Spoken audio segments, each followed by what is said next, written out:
เขานี้từ phát chiเขาก็sao có kiểu trao ngáo thân bịเขาก็mở giáo có miเป็นสอกเป็นคืบดูรู้พอเขาก็ป้อยดีแข็งมันเดี๋ยวเขาหูsao có miเป็นสุดยอดสิเป็นก้มดูรู้เขาเนี่ยปองเฮดูปองสังรู้พาดู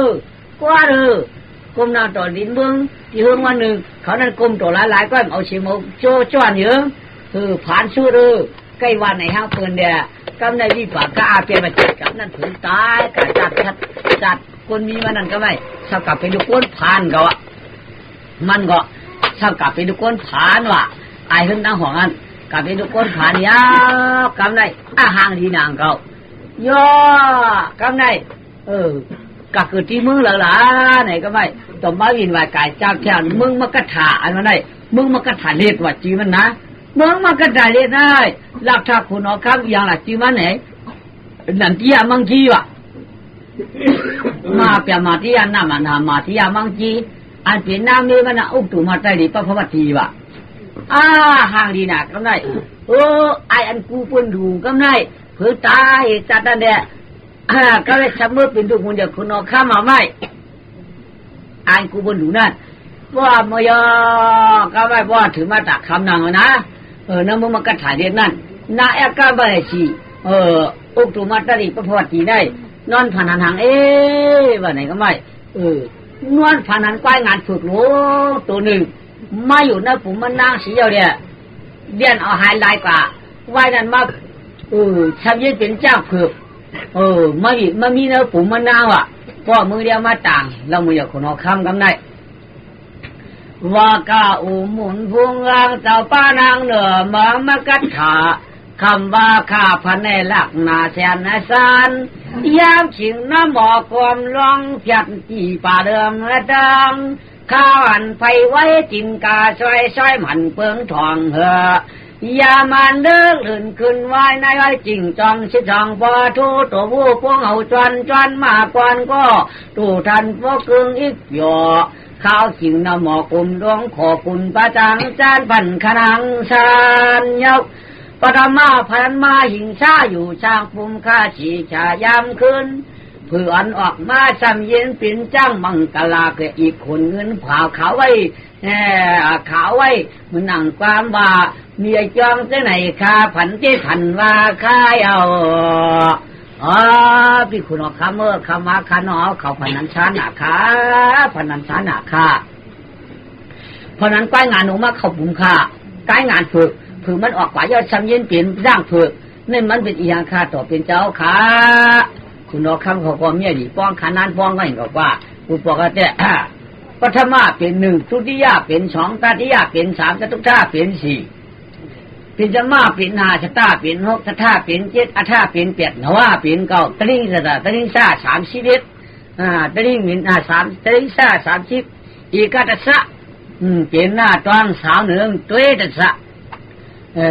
อีกาตสะ10ตัวตัสสะชาวหนึ่งตัวตัสสะ30ในจึงผมมายิบออกเฉดตัวตัสสะคือ11เนี่ยพอในจึงตริงลูกออก3เจคือจันหน้าตะก็อยู่ยาวไปกาเอกก็ไม่เสียข้าในจึงปีนั้นไม่ใจก้อมเจ้าชีใจก้อมเปลี่ยนจ้วงก้อมจือยาวเมื่อหนามาได้เด้ที่ได้ต่อมง่อยต่อมก้อยมองเสือที่หึงมัน7 เดือนที่จิ้วมัน7 วันอันว่านั้นหาได้น้ำตาโตมุกตาย่อยเจ็บหนึ่งก้อยกาอันที่พนันก้อยมาอยู่ในปุ่มถึงเด้ออกมาเป็นเจ้าผืนอันวันนั้นเจ้เขาก็หันถึงยาวที่ก็ชุดที่มีลูกอ่านนางว่าไหนอ่ะก็ไม่นายก้าไม่ฉีก็จอมเชื่อมืออยู่นานนะหอก้อยกาฉีจะอันว่าน้ำตาติดตุกอ่ำหึงเนี่ยหมอก7 วันพอหึงหมอก7 เดือนอันวันนั้นเด้นายก้าไม่ฉีก็ขี่เจอเปิดเท้าก็เปิดกระลาคุณออกคำตักมามีหนังในอยู่ยาวนายความตันนางเล่าชอยว่าเป้าแดอุกตุมาไว้อากาศนางก็เลยจับต้องอย่าทนไหลทาคุมเกิดบีบองเลือนเนืองแไหลถ้ามันมาล้อมด้วยเสียงเสือหน่อมีเพียต้นจุมปุ่มมาหน้าทานยานไม่ยืงปุ่มมือโกกวาง นางก็เป็นนันคันดุกคันนางได้เอ็มจองว่าท่านยังอยู่อ๋อมันมาก็ไม่ไหนกำเนี่ยก็มันมาดิก็ไม่ผมมันก็เก่ามาหาหกเจ็ดเดือนเจ็ดแปดเดือนมาผมนางเพราะใครตันปิดใครกินอีเม็ดพักจอดติดกันได้ห่างชบชมไว้ห่างชบจางไว้จึงใครกินก็กินน้ำเต้จึงใครกินจักใครกินแจ๊กตาเพียบเจอปอดใกล้เจอล้ำกำไนอ่ำป้อชาชิบวันไข่หนาวเช้าวันไข่เนื้อหลุดไม่เวียดเหอ่ำป้อชาเจอกังแล้วมาไข่ขี้ขันดุกชุกชักไว้นะเจอที่กะตั้งเลยก่อนนักโตนักขิงโกนกลุ่มกวนนักกินเขากินพักเลี้ยมตัวที่กันล่างวันก็ง่ายตัวที่ชังก็มันง่ายตัวที่กาดตัวที่ไปก็มันง่ายพอที่ลูกก็สักว่าไฟใครเป็นสีขาว่าลูกใครลูกหินผาใครจันลูกก็ปูผมไม่นับมาเด็กๆเนี่ยชบจางไว้หมามังกำหางหูไข่ไว้มังกำหางกัดหนาไว้มังกำเนี่ยก็นางหาอ่ำชื่อเจอเนี่ยผมก็มาเตะสายนี้มันมาเตะต่อมเป็นผู้ถมโมมาผมก็ลงถือน้ำลายปุ่นเตะก็กำไข่ต้อมคนเตะก่อนจะทางไข่เจียนไว้อีเฉเช่นนั้นก็ได้ลองตื้อแหละต้องหังแขกเจ็บไปเอียจุดแกนจัดว่าจะเกิดเจ๊ขิงซ้ำไปถึงหังขึ้นถือไว้ก็มาจุดเปิ้นยองดิดเราแต่จุดเปิ้นยองแค่ไหนเจ๊ที่ว่าเกิดไว้ซ้ำไปถึงอาขิงอาคารมันน้ำมันสุขาขันเจอไว้ทำใจติดกว่าตั้งหลายก็เป็นนันตัวนักขับว่าไว้ยอกำไว้น้องตื่นมาปุ่มเก่าปีพอมาพอเป็นยักษ์แฉกลงไว้ยาวหนักทำได้ยิงครบแล้วใครต้มยาวหนาสีชอบพวกใครเขาเผายังหนาพวกเหลืองเจ๊งเงินป้อนเปิดถ้วยพวกป้อนเปิดกุยพวกมาถ้วยเจ้าว่าใครเป็นสองจอกอะไรกันได้มาโชชีโชชาพวกกัดในแขนเจ้าอินพวกไม่ในขานเจ้าว่าขานเจ้าทำไมใครนอนว่าในปล่อยปุ่มท้องพวกหมูนะ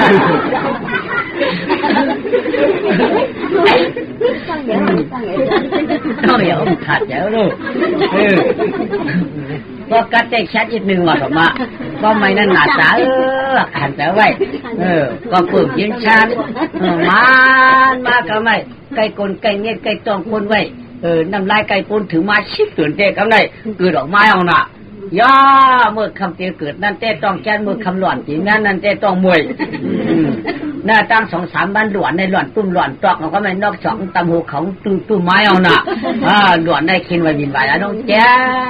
ต้องแกนจุดแกนจากไรกำไรหน้าตั้ง2-3บ้านในหลวนใครไหวหูยาวที่เกิดยาวลูกหวานในหนึ่งมายุ่ยาวว่าไหนเนี่ยเป็นกบจึงนางเขาตั้งสิ่งมาเปิดลุมลายอยู่ยาวเพราะว่าเกิดมาเอาว่าลุมลายแหละเกิดมาเพราะเกิดมาได้ก็เป็นคนใจอดอาโลหังดีนะแล้วป้าตั้งเจ๊ตอนโชว์ลูกนางนาองค์หมดดีจ้อยหวนแจ้งสีแฉยังเราไว้พอก็เจนนันเตียงตอนหมอนคุณจำใจก็นอกคุณเฮาเมาว่าง่ายตัวก็เกียจหน้าปอเข้าอาศัยตานเพื่อนท่านมีเงาตอกยองเอา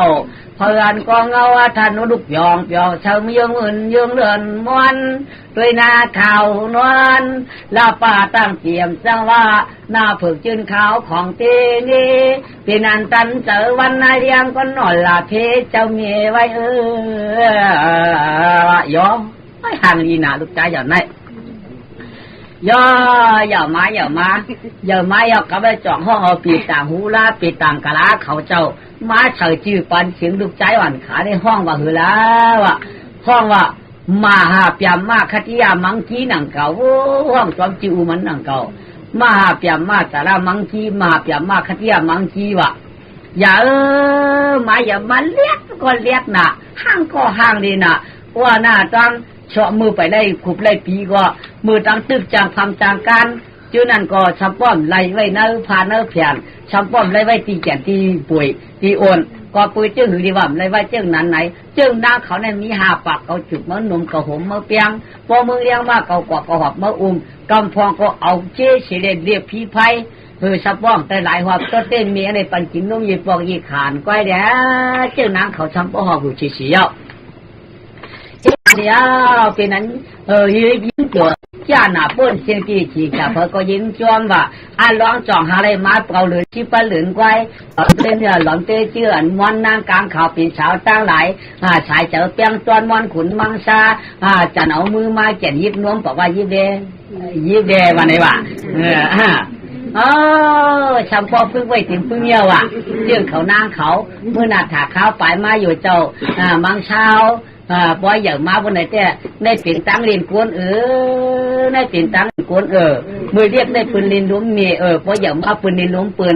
เมื่อเรียกได้ปืนกินปล่อยอย่างมากาฉุงมาปืนเรียนกวนน้องในตัวตายผัดน้องเมียป๊อกมังชาพึ่งเรียนแดดพึ่งเรียนแม่วันไหนวะร้องย่ำไปหู้ย่ำไปหู้ยิบช้างว่าในห้างร้องอย่างมาอย่างมังชาร้องเต้ไปว่าเป็นมังชามันเป็นมังชาก็เต้ไปว่าร้องเก่าเปลี่ยนมาคติยามังชีว่าจริงเนี่ยอย่างมาขวบปีไปมา2 ขวบ3 ปีมา5 ดีนะเขาหักนะเมียเขาก็ยังละวางนั่นไม่ฮัลโหลพวกเราได้ชุดจาระก็ไม่จะจื้อนางเขาก็หักนะเขาจันยามือช่วยเขาต้อยยามือจุ๋งจึงนางเขาเป็นฝูงพวงคือหางคุยชมปอดูกระตูตาสนับเลยกูวันเผามันก็ชมปออุโมงค์ร้องใส่ตักวักใส่เขาใส่ช้อนช้อยเรานางเลยก็จ้วงชมปอนุ่มหยอกสีตีมืออาศักร้องเจ้าหูว่าอังเกืองกาหลงมาตอก2 ขวบ3 ปี 4 ขวบ 5 ปีมากันไหนร้องก็ยินหักยินจ้วงกับไหนหมอยิงนมเปิดเตรียมมาลอยกับไม่หมดตึกหมอยายไม้เอาหน่ะเป็นคนใจปูหันก็เลียดหนักก็ไม่สัก5 ขวบมาไม่ได้หวังไงอ๋อสัก6 ปีมากับไงสัก7 ขวบมาเอาเมียนฟ้องปัวเมียตึกหักไหนเอากับไหนเมียนฟ้องปืนตั้งหลายเฮือกตึกหักไหนเอาไม่โยกะนาพยาที่มรณะสมาว่ะกับไหนนา96กล้ากันมาตัวขมิ้นปากฝายผมไหนเสียเขาไม่ยาตาที่ก็ไม่ยาตาที่ก็คือขยาอะไรน่ะเสียเขาก็จ้าเต้งเขาเสียวนว่าเสียเมียวเสียมาพิวเสียกัดเสียควางเสียอ่องว่ะเสียจืนเสียเช้าเสียมีกระเสียเตี้ยเสียต้อเสียย่ำเสียตื้นเสียวืดเสียตาเสียกาเสียคุกน้ำเสียก็มาก็หมอเปียนมากำพองก็หมอนุกกำพองก็หมอเปียนกำพองก็หมอผอยายากำพองก็หมอพมิบกำพองก็หมอพันกำพองก็หมอทุกำพองก็หมออุบกำพองก็หมอทุกำพองก็หมอกินกำเข้าเสียเท่าเขาเต้นหมอนุกกะถากะเทกะท้องห้องมายายอะไรเดินไป7 วันวะก็ไล่เลื่อนไป7 วันมันขุนมังซาจอกาตายานยาจอกาตายานยาวแล้วงานจอมใจคำให้ผางอาสาอุติมีเจลาก็ปอมเมปอลอเมลาปาปอยองเย้ากำนายน้ำตาหูจ่องไหลย้อยจอมแก้มช่องตั้งขุนแลล้อนางปอมันก็ให้ป้อมกินข้าวแม่มันก็ให้ป้อมกินข้าวมาเจ้าไข่ผ้าช่องเจ้าแก่นอึบเขาอึบนำจอมลูกใจตายด้วยน้ำมือปีเชี่ยหลายดองด้วยเมืองคำประมองยองเยาอยากด้วยเมืองมองพวกเขาจนย้ำกินยามนอนขิงขึ้นใส่แด่เปี้ยพุกจะเลยคำลูกเปี้ยพุกจะเลยคำลูกนายก็ไม่ฉีดแขนหรือปึงยาวตัวเมืองคำบ่เหลืองเกียนเงียนเยาตัวเมืองคำบ่เหลืองเกียนเงียนเยามังคำบ่เหลืองการงานเข้าอ่านเป็นนอนเดือนมังเปิดนอนความลูกอ่อนว่าจวนตายกาในยามีผักว่าเป่าลายเผาปนเสียทีมังหมอนนางท่านบ่ลูกวุยวายเต้าก็หาลูกขุนใจไอจองว่าพ่อเชียงตายไว้ว้าอันมันได้ย่ำชูเลยหอบเลยย่ำเลยเอานอนด้วยอันเมมันนั่นหนาเจอหนาเป็นนั้นตู้ข้าแก่ป่าตู้ข้าสายเนี่ย กูขึ้นเด้อโฮมบ่มได้ฉันเนื้ออู่ก็อยู่เนื้อผ้าเพราะว่าเพราะว่ามังช้างว่าให้มาอีเนี่ยก็มีมาลูกใจเมียเนี่ยกอดเอากูขึ้นตุงเสียงแจ้งเราเงินนั่นลูกใจเมียเปื่อนกันกอดเอาปอบนี่ฮักนี่จ้วมเอาน้มเหยียดชั่วไปเด่นนั้นดับพอกูขึ้น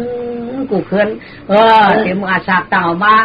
จอขูปีปลายมาจอขบ3 ปี4 ขบ5 ปีมาถัดลูกมาแขนดีหักแขนดีเปียงว่าตีนอนขี้แจ้งเนี่ยก็กำด้วยดีปองนอนตาหายกูหวังกูร้องเอาตายกันไม่พื้นเอาลูกใจอ่อนน้อยขี้แจ้ง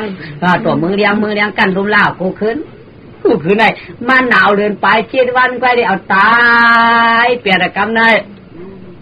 เพราะว่าเอาตายเปลี่ยนกรรมไม่ฉีก็ให้คุณอคำก็ให้ข้าวแหนมต้องไม่น้ำแหนมใครกินชินใจชินคอซ้ำพอตอมสะไปหยิบไปนางยินเมืองปูนโยมคุกใจมือเสือตับมือบักเสือเข่ามือช้อนเราว่าคำลูกเองปอกเอาคำลูกใจปอกคำลูกเขียงปอกคำลูกยิง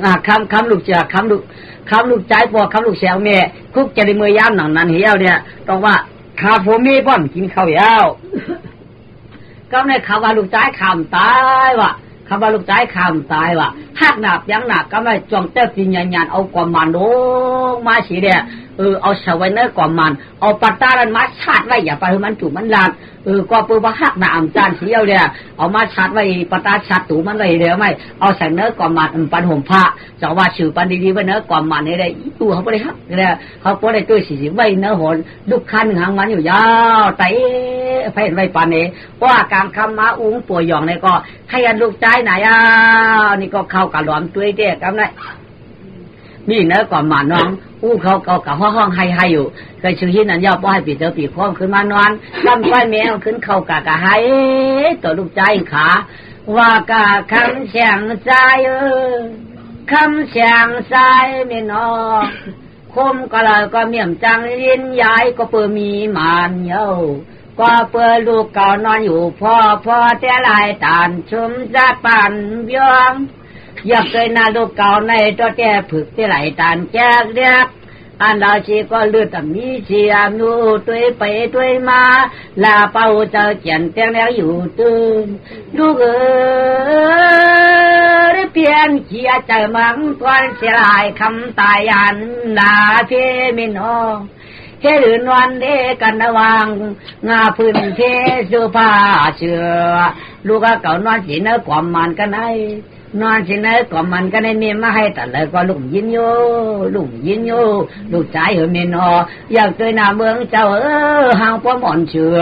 ยามเมื่อกลางคืนตื่นมายันไว้ควายแลนดูเก่าควายใจเมียอาจารย์อะไรเจ๊ขบไปที่ได้ย้อกาบอยากที่ยันนาเกาชี้หกลูกด้วยยาตัวลูกใจเช่นกำชวนหุ่นฮัลโหลอยู่ลูกใจก็จะได้เห็นคุณปึงวันปึงเมือง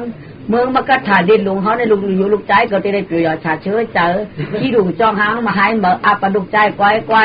ชาเต้นนี้ตีตั้งปังไกวอาปลูกใจจะเห็นคุณลูกใจจึงมีมูลละเจ้าตายอะไรเนี่ยไม่เนื้อกว่ามันตรงนั้นลูกใจจึงมีมูลละเจ้าให้ตัวลูกใจมันก็ไม่ให้ใครไหนบ่ให้เป็ดเจ้าปีกคอยมือนอนพอมือนอนก็ไม่หันรับว่ารับมอยกาเห็นวักจักด้วยนะผมบอกว่ามันใจชุดมาเลยเมียใจชุดมาเลยเมียเผื่อมาเกตื้อกันเนื้อพายยายหอยหลาย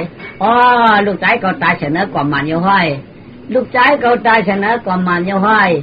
ว่าในให้อยู่กูวันให้อยู่กูวันละมองยัดนั่นแล้วเจอจึงพอผิวยองจ่องก็เปลี่ยนนายเย้าสองตาไปพามก็บรรลุใจเจ้าคำเชียงกามตาปอตาเมียกลุ่มให้จอมลูกมังหม่อมเนอคำวันคืนมาปอต่อเป็นเจ้าเข้าป้อมเป็นกินยาวปีนันตันใจเมืองกวนยอมแต่นอนท้าข่าวสว่ามือแจงใจแก่ยินชินว่าอยู่เนื้อกว่ามันยาวใจก็กูเขากะให้เที่ยงอันจ้างลูกอีละใจ ลูกชายก็บ้องสั่งลูกค้ากลับมาหลังมาลูกชายเก่ามานั่งตั้งนั่งเข่าปอลูกชายอะไรมามีเนื้อกล่อมมาในนี่ล่ะลูกลูกนั้นละว่าลูกนั้นละว่าเพื่อเชิมชูมีลูกเพิ่มมีทำเป็นเรื่องไหนอาสาเช็ดขบไว้สัมตายเป็นลูกว่าสัมตายเป็นล่ะลูกปอ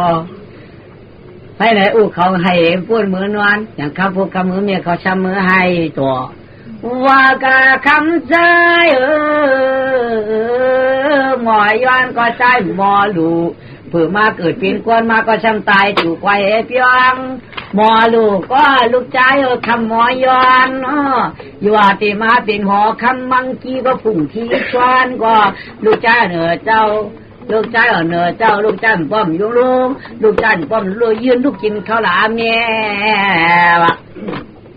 ใจใจว่าก็จึงลูกใจกำตั้งสิ่งนั้นเมียตายวันนี้ฮะลูกตายวันนี้ฮะลูกเมียเตี้ยวใกล้ลูกเอาแก้วลูกใจมุกไว้ไหนผ่าปากว่าชุดมาได้ลูกใจเมียชุดมาลูกใจเมียลูกคำหัวหอมเมียลูกคำขนหัวหอมเมียร้อนในกันนะเก็บผมพากวับย่อเอาลูกใจมาชดตัดอกเมียเฮ็ดลูกใจจะเงี้ยคำคำหายอยู่เฉยๆไม่ได้7 วันก็จำถักว่าป่วยกูจ้าป่วยปังชอบก็มันขึ้นหนาก็ไม่รู้ก็ไม่ดูคุณเอาคำตายวะดูคุณเอาคำตายบนเมื่อป่วยดำเจ้าว่าเสียงคนมึงในบนเมื่อกล้าเมื่อขายว่าดูคุณเอาคำตายนี่น้องเจ้าตั้งขายเขาเตะจั่วหมูขายไงขายดีน่ะลูกก้อยกูคนเปียกคนตายก็เลยเขาได้ทำมาแล้วสมมติเป็นป่วยเป็นดำเป็นป่วยเป็นป่วยเป็นน้ำเป็นป่วยอย่างน่ะเขาช่วยว่าจ่าชาดว่ากำพองขายหวานป้อหายว่ะกำพองขายก็จั่วป้อเปียกว่ะที่ไหนเนี่ยปันเปื้อนก็ไม่ปันป้าหวานที่ไหนก็ไม่มั้งกำพองปันป้าก็ผัดน้ำหนึ่งจิ้มของเจ้าว่าก็ได้เขาก้อยกูคนเปียกก็คนตายเนี่ยการตาขายเขายิงหนาล้วน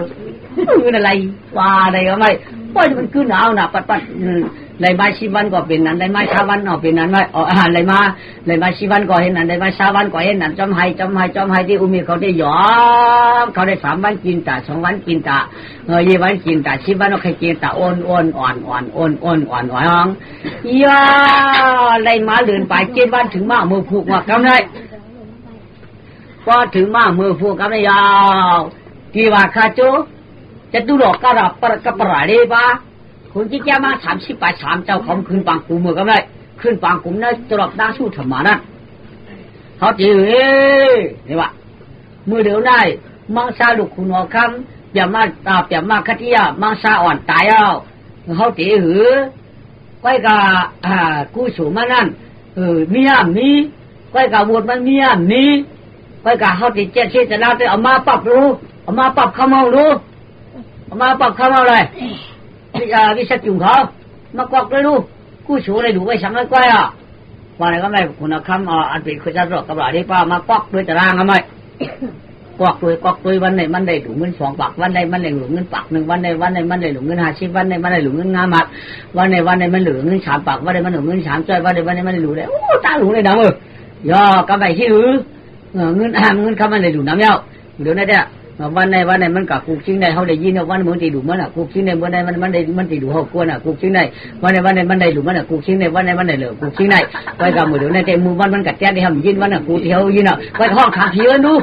ห้องตั้งผีกันชิ้นนั้นขึ้นมือนะกูยามในผีชิ้นกูปอกกันกว่าผีชิ้นกูปอกกันกว่าอย่าห้องขึ้นมือได้ชิ้นใดมือจะจัดได้ว่าเป็นผีชิ้นนั้นไหน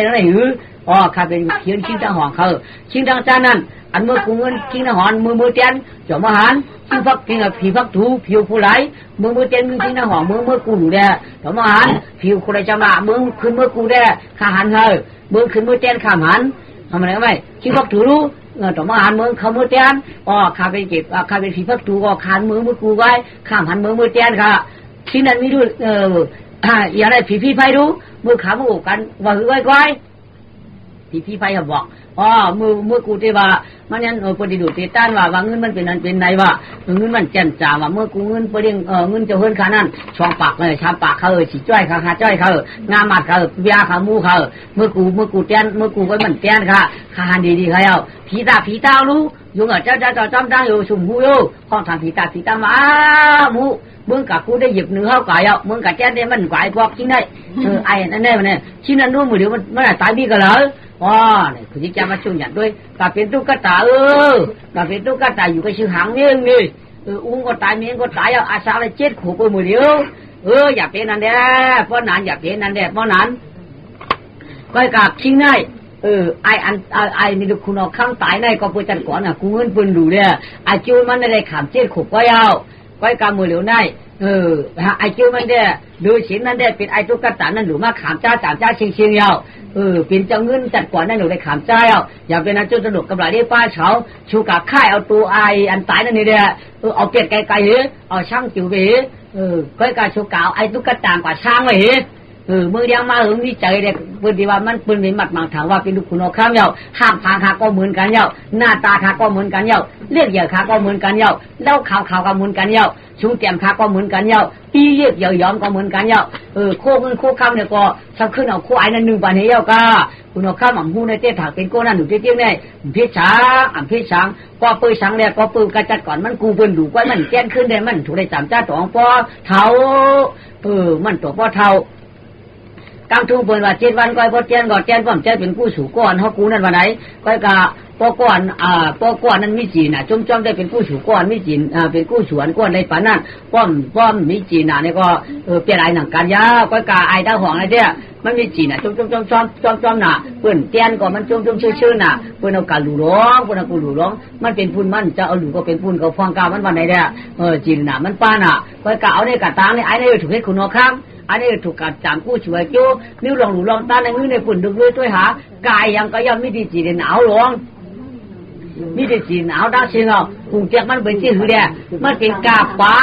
มันเป็นกาป๋าในลูกก่อนละเอาหลู่เอาต้านในลูกก่อนละซ้ำก็เอาหลู่เปี้ยนึงหามูมันได้ผีบ้าบวชมันอยู่มันได้ปัญหาโจที่ปลาอยู่หามูนั่นสิเป็นโจที่เอาหลู่อยู่ในความมันซ้ำเอาหลู่ลงเงินมันซ้ำมาเป็นกาเนื้อในว่ากาบุกสับเป็นกาโคกาเด้งว่ะสัมบันไหนก็จะว่าครูเป็นว่าหลุดลายสั่งแก้ปืนในก่อนเมียช่วยสั่งเก่าบ่มแก้ปืนของเมียช่วยสั่งเก่าเพื่อกระชัวไข่นะคุณสิแก้ชำดับไปจะตุหลอกกับปราดีป้าเขาเนี่ยก็ไม่ลึกๆมาบนในของจะตุหลอกกับปราดีป้าของดวงมาเขาได้ก้อนดวงมาเนี่ยก็มาพาบอกอะไรไอ้ตุ๊กตาเฮ้ยยกหายหลายหางวิ่งมือเอามือก็แบบกระพงสำคัญเอาคนอันตายเนื้อกว่ามีงามๆยาเนี่ยเอาคู่เสียคู่คำคู่เสียคู่คำเนี่ยมันจะคู่ไอ้นั่นไหนเขาคู่ผีเขาหนึ่งไปในมือน้องควายนั่นก็มันคู่ไอ้ตายนั่นก็มันควายตายนั่นพิ้นเพื่อยืงกับควายนั่นมือมือได้ไหมควายนั่นเนี่ยเอาไอ้พื้นเขาเดี๋ยวผีเขาช่างอยู่กันได้โมนตาโตตั้งไปแล้วชาวไอ้ทุกกระต่างกะไว้กระชื้นนักกว่าไว้ก็ไม่ตีไว้ยังมึงเลี้ยงมาอย่าพวกเราเดินไป7 บ้านเดี๋ยวช่างจิ๋ววันนี้ก็ไม่เดี๋ยวช่างจิ๋วอู้ก็ให้ตัวตาอ๋องวันไหนกว่ายาวันไหนกว่ายาใจเก่าที่ได้ยาหน้าชีวิตลาก็จีเมืองหลวงมกถาวันน่ะวันไหนยาวดูกาใจปอที่ได้เข้าสุขสันนาป่าโยมันยาตั้งวางที่เหนือพายว่ากายลูกขวักก่อมือป้อลูกขวักก่อมือป้อวันไหนก็ลูกจะจุกใจก็จะได้ตะกะใจยานยาวที่นั่นเอลูมาใจขิงขึ้นกว่าแดวันไหนก็ยาวลูกใจเจ้าใจไอ้เมื่อไหนก็รู้แต่อยู่วันอยู่เมืองก็ไว้วันมาจูบได้เพื่อเดียวต่างกองไฟหายเรียกกันไหมก้ามองว่าหายไปไอ้ตุ๊กตาถุนลูกมันหนังตักซอกเหรอนี่เจ๊เขาบอกเมียมาลูน้าก็ไม่ชีช่วงเก่าอย่างวันนี้ก็ได้กันใจตายจอมลูกเก่าช่วยใหญ่มาว่างเก่าก็ได้กลมผ้ากลมแผ่นกลมผ้าแก่นนี่ก็ชุบคุณดังก็เลยแหละเดี๋ยวตายจอมลูกเก่าวันไหนเอาลูกเก่าเตียวกะฉักไฟมือไหนเอาลูกดังเอาข้าวบ้ามือไหนลูกดังเอาข้าวเจ้านางแจกะข้าลูกหาลูกนางเอาที่5ลูกนางเอาใครเอานายก็ไม่ชิมปลาลงกว่ากับนายเดี๋ยวก็ล้อมเต้นดังตักซักเอายุ่งปอโซ่กับนายลูกใจคำแดงต่างอย่างหักอย่างเหลือใจตาใจกวนหมันคนมังชาก็ลูกลาป้าได้จ้างนั่งจ้างยุ่งอยู่กามาในลูกเขาในเอามาไล่เข้าเถื่อนต้อนหน้าสาวหลวงกูช่างเชียงเยาฝืนดูเอามาพร้อมมือเขาฝืนไปในลูกมาที่เอาก็ไม่มองลูกออกก่อนมาบ้านเรา